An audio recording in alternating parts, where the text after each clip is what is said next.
উত্তরপ্রদেশের বদুয়াতে জন্ম রশিদ খানের। ছোটবেলাতেই কলকাতায় চলে এসেছিলেন।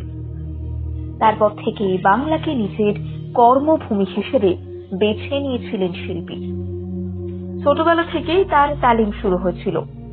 মাত্র 11 বছর বয়সে দিল্লির কনসার্টে গান গেয়েছিলেন রশিদ খান। হাজার হাজার দর্শকের মাঝে গান গাইতে একটু ভয় পেয়েছিলেন, কিন্তু সেই বয়সেই তার বন্দিশ মুগ্ধ করেছিল হাজার হাজার দর্শকদের। শিল্পী ওস্তাদ নিসার হোসেনের কাছে তালিম নেন তিনি। পণ্ডিত ভীমসেন যোশী খুবই কাছের মানুষ ছিলেন ওস্তাদ রশিদ খানের। দেশের শাস্ত্রীয় জগতের ভবিষ্যৎ বলেছিলেন পণ্ডিত চিতাকে। নিয়মিত তাদের মধ্যে সঙ্গীত চর্চা হতো। দক্ষিণ কলকাতার এক বেসরকারি হাসপাতালে শেষ নিঃশ্বাস ত্যাগ করলেন শিল্পী। শাহরুখ খান মানেই মাই নেম ইজ খান, সে সিনেমায় আলা হেম রহে গানটি গেয়েছিলেন শিল্পী।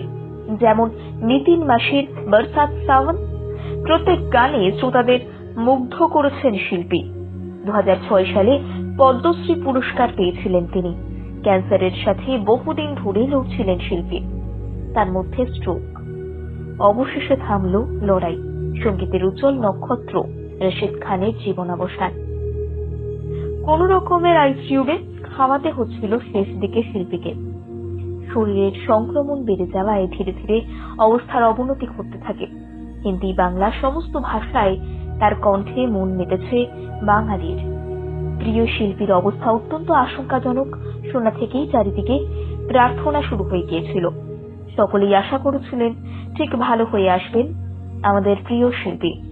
তবে ওস্তাদ রশিদ খানের মতো শিল্পীদের কোনো মৃত্যু ঘটে না। সকালে দেহ নিয়ে আসা হবে রবীন্দ্র সদনে।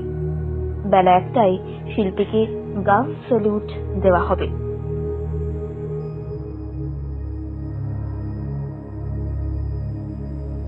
উত্তরপ্রদেশের বদুয়াতে জন্ম রশিদ খানের।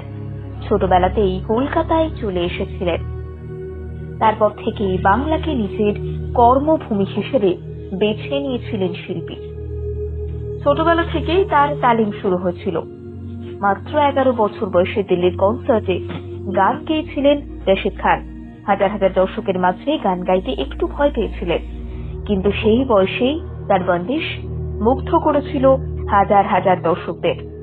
শিল্পী ওস্তাদ নিসার হোসেনের কাছে তালিম নেন তিনি।